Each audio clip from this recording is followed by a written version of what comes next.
On this episode of ResiWeek, we talk selling wellness and the case for cellular. All this and more on this episode of ResiWeek. The network for the AV industry. What are you listening to? This is AV. This is AVNation. This is AVNation. This is ResiWeek, episode 336. That's my backup. Support for AVNation is brought to you by Crestron. Welcome to this episode of ResiWeek. This is your weekly roundup of all the latest news and stories for the residential AV industry. I'm your host, Matty Scott for AVNation.tv, and this week I'm pleased to be joined by two of my closest friends. First, we have my sister, Heather Sidorowicz. She is the president of Southtown AV in Buffalo. How you doing, Heather? I am good, my brother from another mother. It has been too long. It has been. Well, you've been gallivanting the country, sailing. Well, you were supposed to be at Infocom. I'm sorry that you can't leave. Thanks for that. That was fun. Sorry, not sorry, I guess, right? Yeah, sorry, not sorry, not at all sorry. She doesn't care. Then the gentleman you heard right there is my other good friend, Haggai Feiner. He is a strategic advisor to Snap One and also the president of Platform 5. How you doing, Haggai? I am well, Matt. My brother from my Canadian mother. Yes, we're just, it's a family show today. It's all good. It's all good. All right, ladies and gentlemen, let's kick this off with my favorite topic to talk about. Coming to us from CE Pro, selling wellness technology, 7 ways integrators already know how. Read through the article. They cover a lot of actual really good points in this. And they start by clarifying the 10 main concepts of the well building standard that contribute to occupant health and well-being. And then the editors go through and talk about light, acoustics, thermal comfort, movement, mind, air, and water, and the way in which we already sell parts and pieces of this, and kind of how to spin that into the wellness conversation. If you read into that at all, you know I'm being a little tongue-in-cheek on this.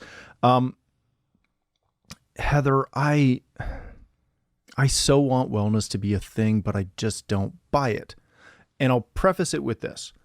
If you want to hear a lot of science on wellness, go listen to Andrew Huberman, who's from, I believe, Stanford. And he has some phenomenal things, mainly focused on light. But he actually talks about the science of how it works. And I'll tell you this, and no disrespect to our other guest who likes to play with his lighting temperature controls.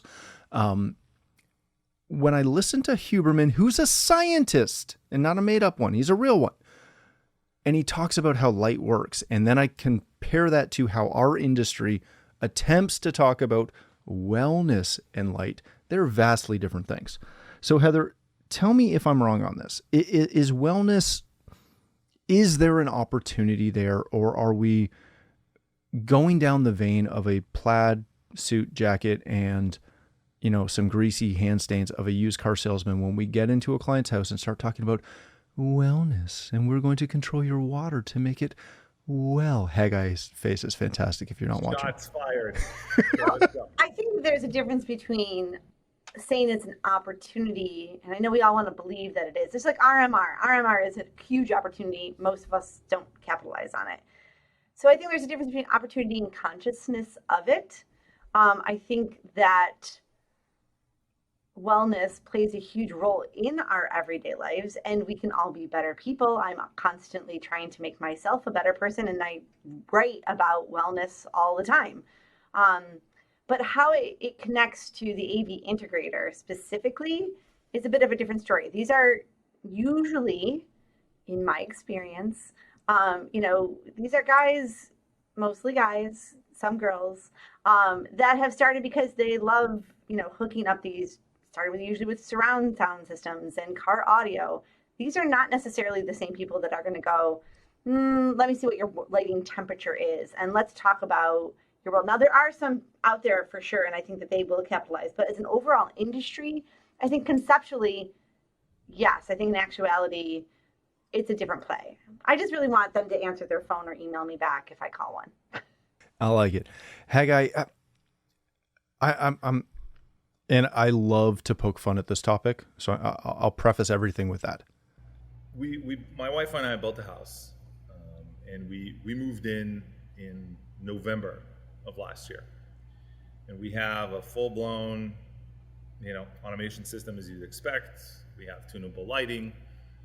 And I think that if I think about wellness in our industry, unfortunately, I have to fall back into my well-being as it relates to my system, not my house. So we have tunable lighting, we have a water treatment system, and the water tastes great. It's not electronically monitored at all. We also have in the HVAC system, we have special filters with, ion. It's an ion filter and a HEPA filter, and there's like multiple layers that we added in between the standard filtration system. So, and that's not monitored either. But I will tell you, I've had a fair amount of headaches with our system, down to rebooting televisions and the integrator rebooting remotely part of a rack for some reason, if it's, you can't hear the sound from TV. And I think if we could solve those problems as far as the well-being of our client as it relates to our system, maybe we will graduate to the temperature of the lighting and how it will make you feel. I will tell you that my experience has also led me to conclude that not all tunable lighting is made the same. I've seen different solutions, different demonstrations, and lived with my own system at home. And I think that this is kind of the missing piece in the puzzle. And it's always the last 5% of the job. It's the fine-tuning, the programming, the logic behind it, the fact that as a client, I end up clicking on a lot of things which I don't want to click on. The system is not smart because it doesn't think for itself, right? Has no, let alone intelligent, right? If you want to graduate to that, where it's like concluding based on, some conclusions based on a bunch of assumptions, that definitely doesn't exist. I wish it was just doing more on its own without me telling it.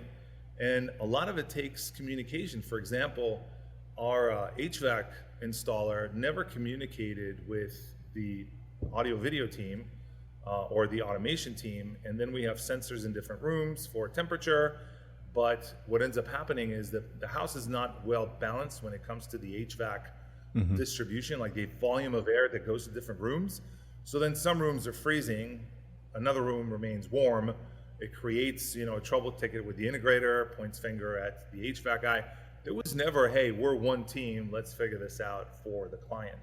So I like the idea of wellness. I think there is something for us to do there, but that's going to be really revealed and monetized when we figure out how to not reboot, NVRs and whatever is not working, right? And we figure out how for these lights to go down to 3000K at, 7 p.m. or when the sun goes by. And I know everybody's gonna say, well, that's already doable. Well, it's not how it was done in my house, and it was not a cheap system. So let's create the wellness of the client with, even ventilation of a system, right? So we have 3 little very warm racks, and they create a lot of heat.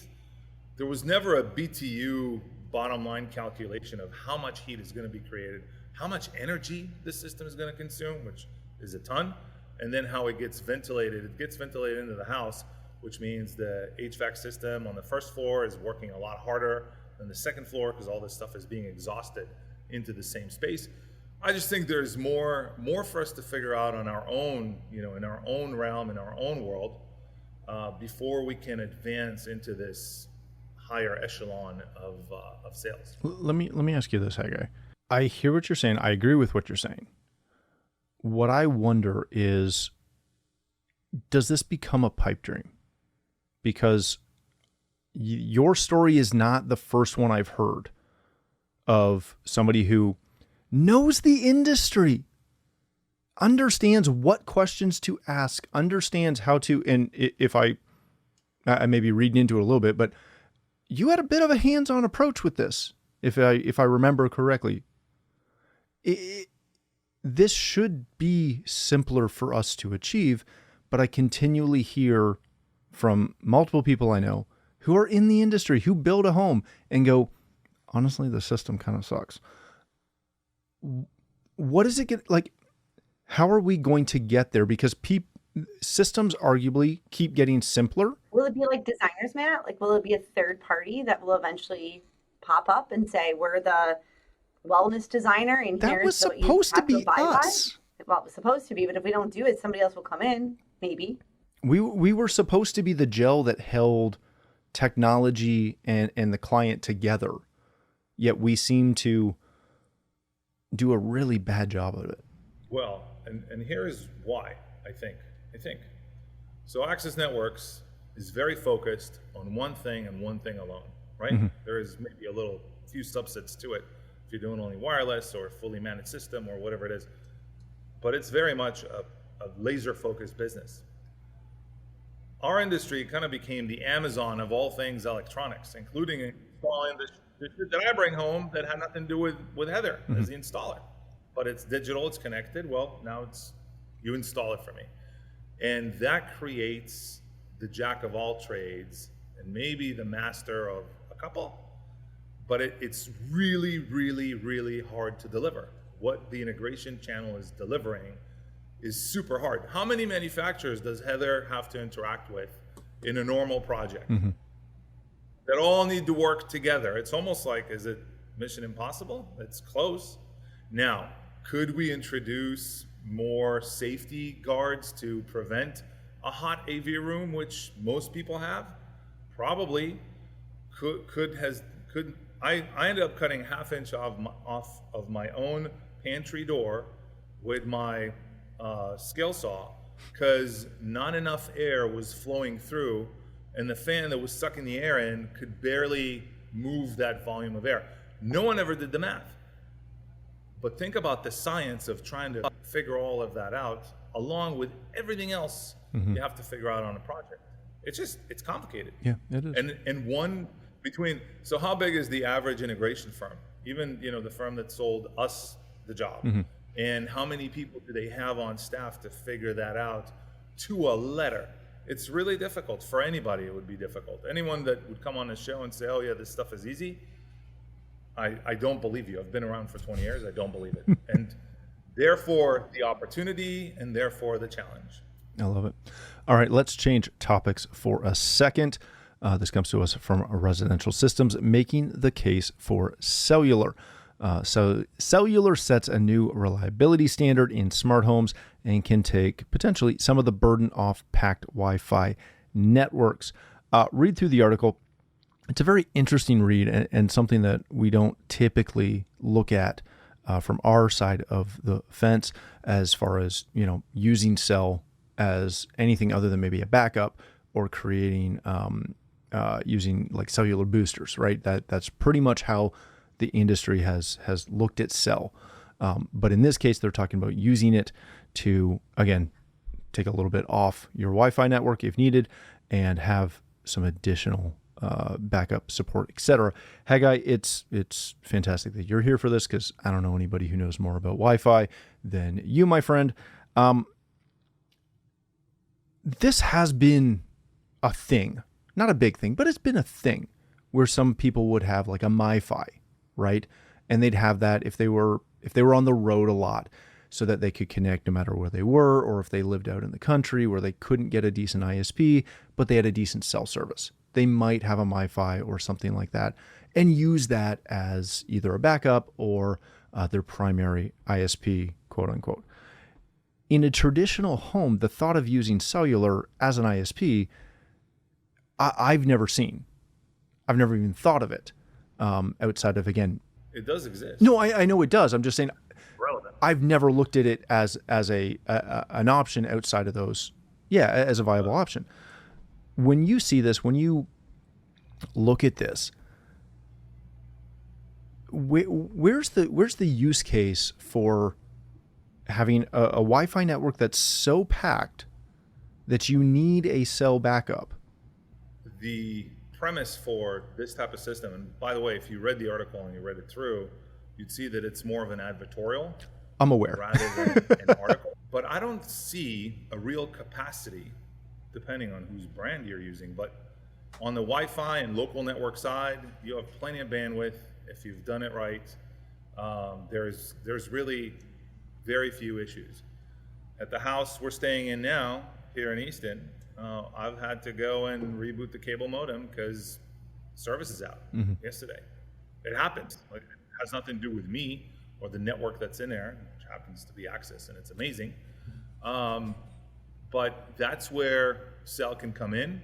You can have issues with, as you know, the provider can give you issues. Has nothing to do with your local network. Here, you're telling me why.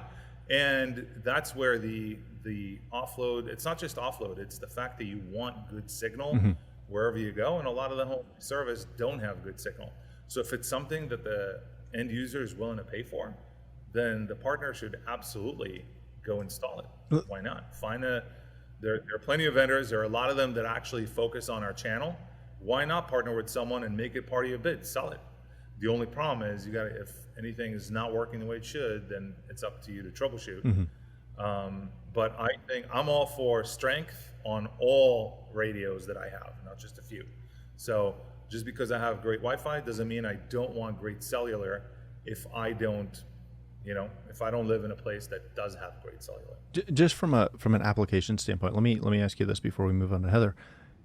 Is there a really strong play for this in high density residential? I'm thinking something like Manhattan, where there is so much Wi-Fi in a condo complex or something like that, where you have a strong signal and you have a strong network, but there's just so much interference. Yeah. Is that Sure. okay? I like Yeah. If you install a system like this, first of all, in Metro, like in New York City, you usually have good cellular signal where I've been. I haven't seen it unless you're going in a building in a basement. Yeah. And that's where this solution would actually function really well. Yeah. Right? Because you want to extend that system from the street into the bottom of the building. And it's interesting, right? Look how we look for connectivity wherever we go. And we're not connected, that's the problem. So whatever medium you use in order to get to the internet, I'm down. This is not a pissing match between Wi-Fi and cellular. If cellular works in that environment, use it all day long. Yeah. Right? Because we've seen even with 5 gigahertz, especially with the latest generation that's using bigger channels, you're going to need some kind of backup if you're in a dense environment and everyone's interfering with you. But Wi-Fi has also gotten better at working around those challenges. But scientifically, there is a limit to what you can do with technology to get around those problems. Yeah, that's true. So eventually, you're just going to need to use a different band. Exactly. All right, Heather. This one couldn't come at a better time. If and again, y'all, the majority of our audience is in the U.S., so you probably did not hear about this. Most of the people I reached out to did not. On Friday, one of our 2 national telecoms lost their wireless network and their ISP, their internet network, for over 24 hours. It's rolling into most of it. If they have it in America, we would just all fight. Exactly. Yeah. There was a lot of drafted tweets that couldn't be sent because they couldn't get online. But I was working on Friday, and obviously I'm on the network that went down. I'm on Rogers. My home is on Rogers. My office is on Rogers. A wide variety of our customers are on Rogers. We had some booked appointments, and we were supposed to go do a lot of network service unrelated to this. That, of course, couldn't happen. And of course, we couldn't even call them to say, hey, we're going to reschedule because, well, just everything was down. It brought to mind this concept of backup.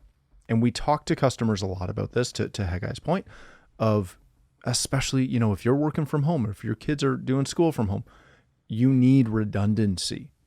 And too often, I think we look at things and go, oh, we're going to put in a couple additional access points, so you have redundancy. We don't necessarily think of it as provider redundancy. What do we need to do as a channel to grasp onto that, be aware of it, and communicate that properly to our customers, that especially in the SMB world, which our industry is pushing so strong in that resi-commercial world. If you're going to touch a network, you need to be talking to them about redundancy and multiple providers, etc. How do you do that? Well, I think now is a great time for you to talk to your clients because they just went through it.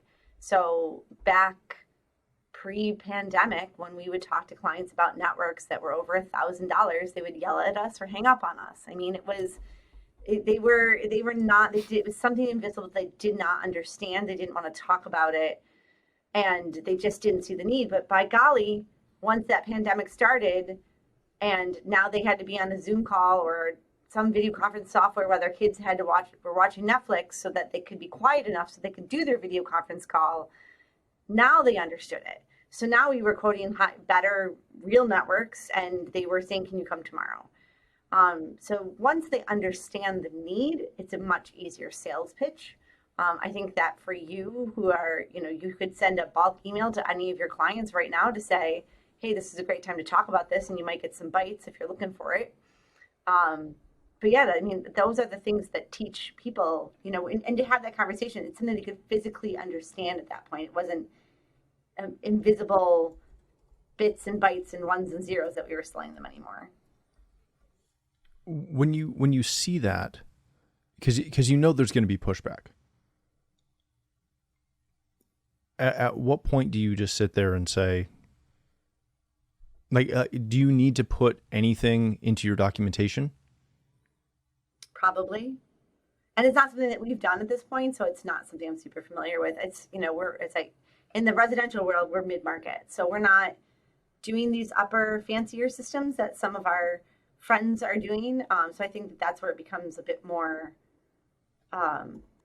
more of a conversation for your clients is, what kind of systems are they using? But yeah, so I think it depends. It depends on your market, depends on your clients. And just like Hagai was talking about earlier, it's like you need to kind of know your magic powers and either partner with someone at that point, maybe an IT firm if it's not something you're comfortable with, to be able to carry through with whatever you're promising.